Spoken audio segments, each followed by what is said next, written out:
Canada and Sweden have both declared they will resume aid funding to UNRWA, the UN agency for Palestinian refugees. The Vatican has clarified Pope Francis was not calling for a surrender when he suggested Kyiv should have the courage of the white flag in a recent interview.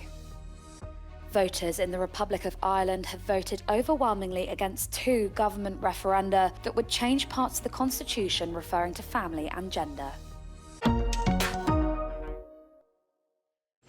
Canada and Sweden have both declared they will resume aid funding to UNRWA, the UN agency for Palestinian refugees. Earlier this week, Spain said it would give an additional €20 million in aid, in addition to the €3.5 million the country already pledged in February. Investigations into the agency's staff continue.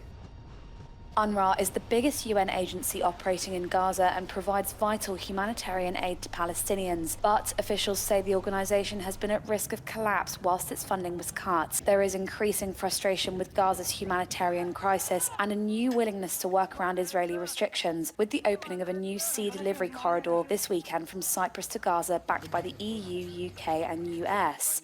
Spain may go even further in supporting Palestinians. Prime Minister Pedro Sanchez said on Saturday he will suggest to Parliament to recognise the state of Palestine to promote a 2-state solution to the conflict.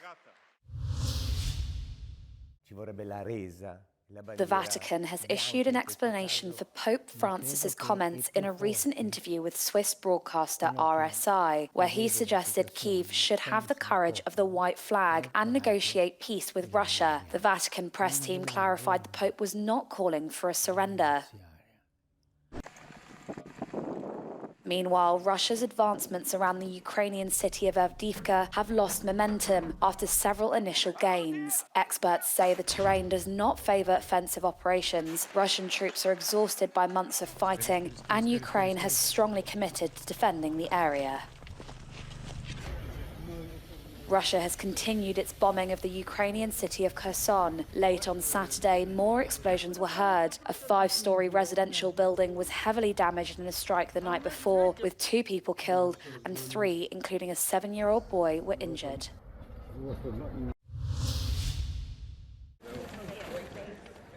Voters in the Republic of Ireland voted overwhelmingly against 2 referenda proposed by the government that would change parts of the constitution referring to family and gender. Opponents argued the amendments were poorly worded, and voters said they were confused with the choices.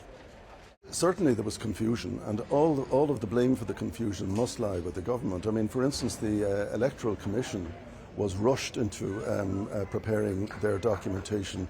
I didn't think much of their leaflet, to be honest with you, because most people who read it at the end of it still didn't have a clue.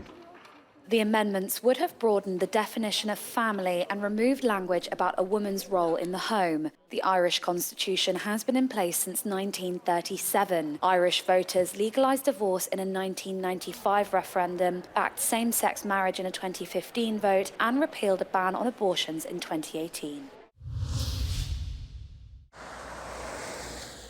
Wintry weather is set to continue on Sunday in many parts of the Spanish region of Andalusia. After a weekend of rain, snow, wind or rough seas, the provinces of Almeria and Granada will stay under yellow weather warnings for wind and coastal phenomena. In Almeria, the warning will be enforced all day. In Granada, it will start at 6 a.m. Storm Monica is due to stabilise early next week, but an Atlantic storm is due to hit Spain on Wednesday. One of the main leaders of the Colombian Medellin cartel, founded by the late drug lord Pablo Escobar, has been arrested in a joint operation by Spain and Colombia's national police. The suspect is known for having collaborated in the past with Pablo Escobar. His arrest warrant was issued by Spain. He is considered directly responsible for the cartel's operations in Europe, linking the cartel with criminal mafia organisations in Italy, the Netherlands and Belgium.